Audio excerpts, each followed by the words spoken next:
He's the T-Rex of political talk. Alex Jones on the GCN Radio Network.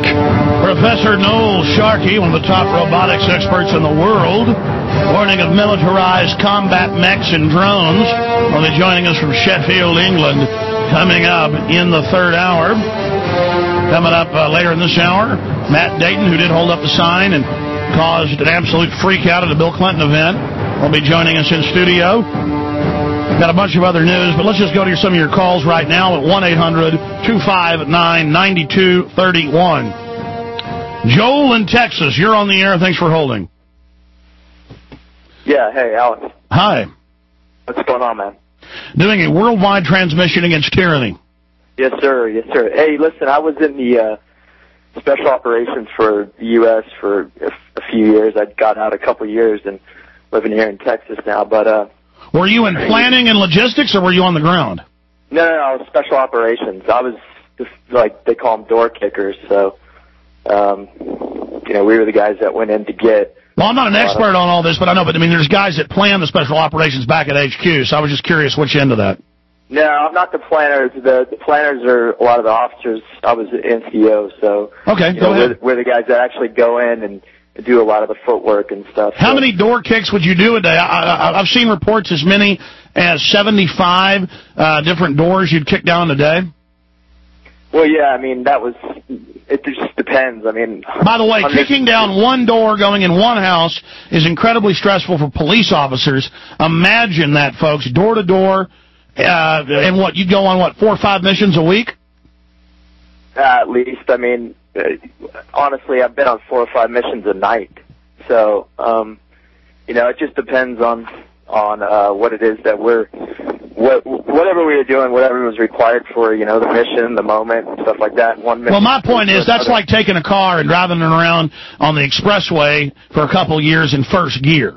It's not good for your engine, but go ahead. Right.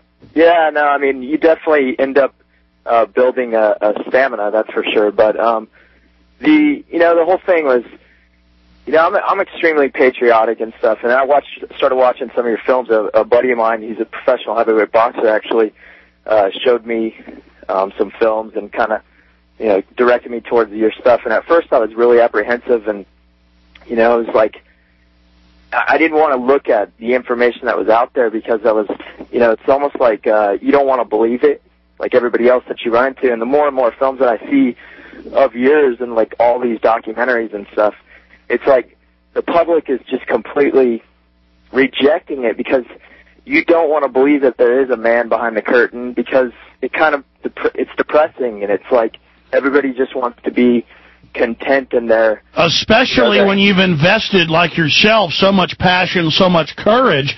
But make no mistake, even though this whole mission is evil, it doesn't mean that you're evil. It doesn't mean that you're not still...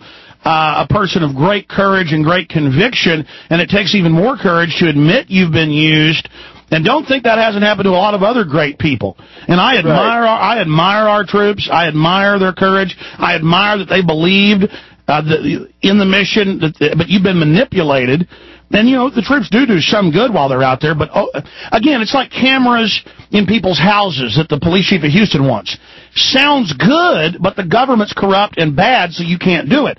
Kind of like socialized health care. Sounds good, but because eugenicists run the government, and because at the top it's bad, you can't allow it. Do you see what I'm saying? Yeah, no, I totally know what you're saying. It's funny because everybody, I can speak from that side of it that, guys are dedicated, and you got these guys that are like supermen that are, so devoted, and they're devoted. What they're devoted to is what the forefathers built this country on, and it's like, and they have no idea that exactly what the forefathers that they're dedicated to, everything they set up is being destroyed.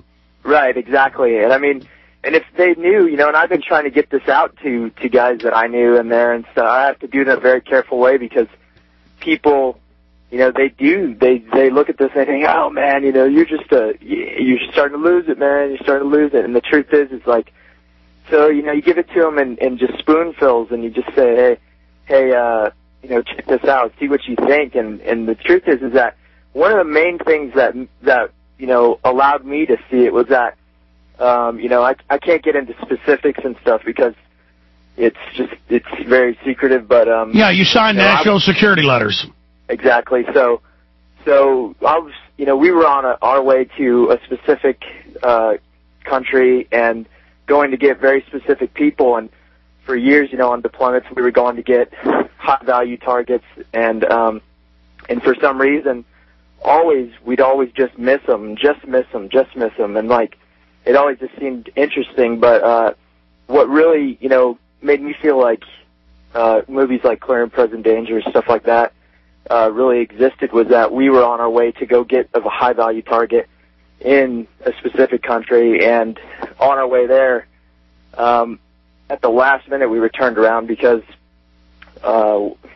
basically we were compromised by someone within our own government who decided that because they have tea, or meetings with these specific people in this other country, they developed more of a bond with those people, and they were able to say, hey. Well, you saw